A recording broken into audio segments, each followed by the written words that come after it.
Assalamualaikum warahmatullahi wabarakatuh. Perkenalkan, nama saya Risa Yulustari dengan NIM 20197301151. Saya dari Fakultas Kedokteran dan Kesehatan Universitas Muhammadiyah Jakarta. Pada kali ini saya akan membaca foto toraks guna untuk memenuhi tugas clinical skill lab pembacaan foto toraks. Yang pertama, mari kita lihat identitas pasien. Yaitu di sini terdapat nama Siti Komaria, umur 35 tahun, jenis kelamin perempuan, tanggal pengambilan fotonya 3 Mei 2020. Selanjutnya, kita lihat apakah ada marker atau tidak. Di sini terdapat marker L, yang artinya left. Jadi ini merupakan sebelah kirinya pasien. Dan ini merupakan foto rongsen dengan posisi postero-anterior, di mana saat difoto pasien dalam keadaan berdiri. Nah, sebelum kita melakukan penilaian dari foto, maka ada beberapa syarat yang harus dipenuhi. Yang pertama itu, apakah inspirasinya cukup atau tidak. Inspirasi cukup adalah apabila diafragma terletak setinggi koste posterior 9 dan 10 atau koste anterior 5 dan 6. Mari kita lihat. Koste anterior 1, 2, 3, 4, 5, 6. Posterior 1, 2, 3, 4, 5, 6, 7, 8, 9. Jadi ini inspirasinya cukup. Selanjutnya, posisi pasien juga harus simetris. Itu dapat kita lihat dari jarak antara processus spinosus dengan sisi medial clavikula. Kemudian processus spinosus terlihat terletak di tengah. Nah, kita juga harus memastikan seluruh lapang rongga dada terlihat dengan jelas, mulai dari apertura thoracis sampai abdomen atas. Jadi diafragma dan sudut costophrenikusnya tidak terpotong. Begitu pula bagian atas. Nah, selanjutnya untuk melihat kualitas dari foto, kita bisa lihat dari kejelasan korpus vertebra. Pasien yang mendapat sinar yang cukup, korpus vertebra bisa dilihat sampai torakal 3-4. 1, 2, 3, 4. Berarti di sini kualitas fotonya cukup baik. Selanjutnya, saya akan menilai atau membaca foto toraks ini. Nah, kita lihat yang pertama itu kita lihat jaringan lunaknya. Di sini jaringan lunaknya baik, tidak ada kelainan. Kemudian tulang-tulangnya juga baik. Tulang-tulang seperti skapula, clavikula, poste anterior posterior, lalu serta vertebra torakal tidak tampak kelainan.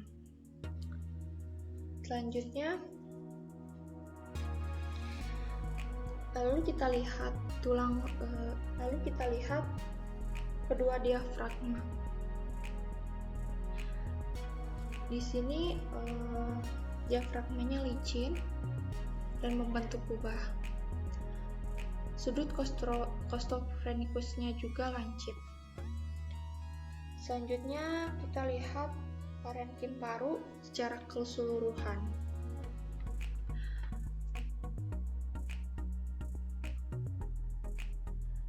Terlihat corakan bronkovaskulernya normal. Hilusnya kedua hilus kanan kiri normal. Kemudian mari kita lihat bagian jantung. Di sini jantung terlihat normal apabila kardiotorasik rasionya itu kurang dari 50%. Di sini bisa kita lihat jantungnya normal ya, kurang dari 50%. Untuk menghitungnya itu atau mengetahui jantung membesar atau tidak, kita bisa membandingkan besar jarak antara lebar jantung dengan lebar rongga toraks. Itu harus kurang dari 50%. Nah, begini cara menghitungnya, yaitu T1 tambah T2 dibagi DTI dikali 100%. Apabila kurang dari 50%, itu dia normal. Di sini jantungnya tampak normal. Nah, organ-organ yang penting dari jantung ini,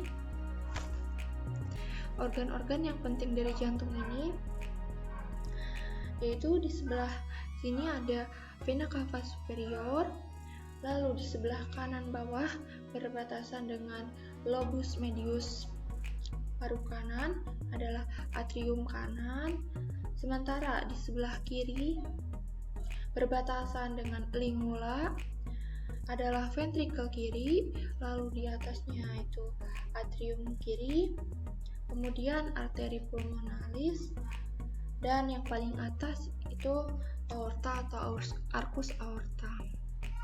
Nah, selanjutnya kita lihat aortanya ini normal ya, tidak terjadi dilatasi ataupun elongasi. Dimana ketika dilatasi itu ketika kita tarik dari aorta descendens ke ascendens itu kurang dari 4 cm. Nah, kita bisa lihat A2, A1 tambah A2 kurang dari 4 cm itu normal.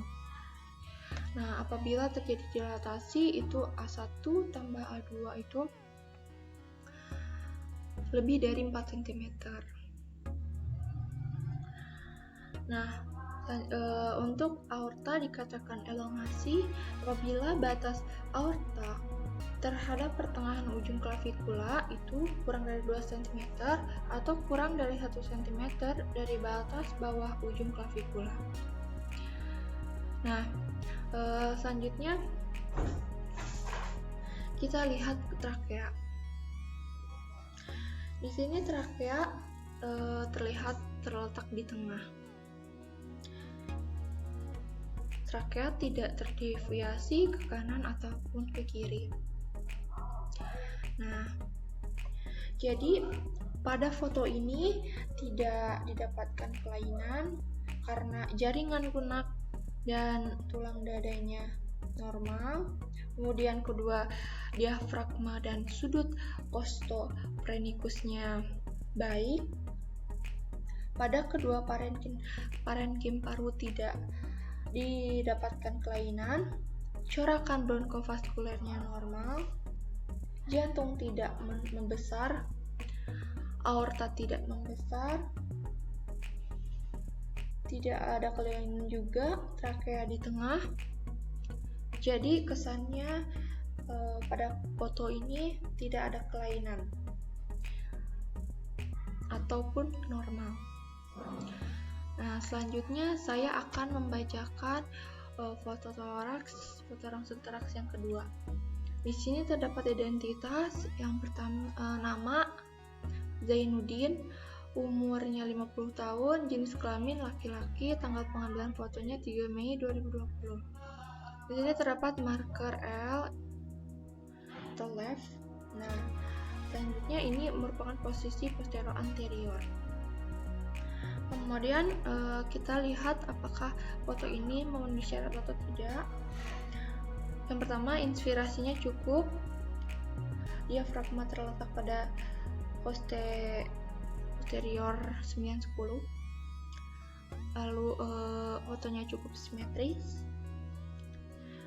mencakup seluruh rongga toraks dari apertura thoracis sampai abdomen atas.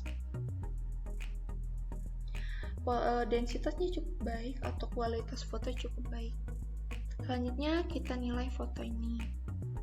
Yang pertama, jaringan lunak, dinding dada baik, tidak tampak kelainan, kemudian tulang-tulangnya intak, mulai dari clavicula, scapula, costae posterior dan anterior, serta vertebra, tidak tampak kelainan. Kedua, diafragma dan sinus costophrenicusnya baik, diafragmanya licin, dan diafragma terlihat melengkung dengan baik. Sinus costophrenicusnya juga licin. Pada parenkim paru, pada parenkim paru ini kita bandingkan kiri dan kanannya. Kita lihat corakan bronchovaskuler di kanan ini terlihat lebih ramai. Jadi ada kelainan pada zona atas paru kanan. Ini terdapat infiltrat dan juga terdapat kavitas atau rongga. Selanjutnya kita lihat jantungnya tidak membesar, normal. Aorta juga tidak membesar. Aorta dan mediastinum superiornya tidak membesar, normal. Trakea juga berada di tengah. Jadi kesannya, karena pada foto ini terdapat infiltrat, kesan dari foto ini merupakan TB paru lesi aktif.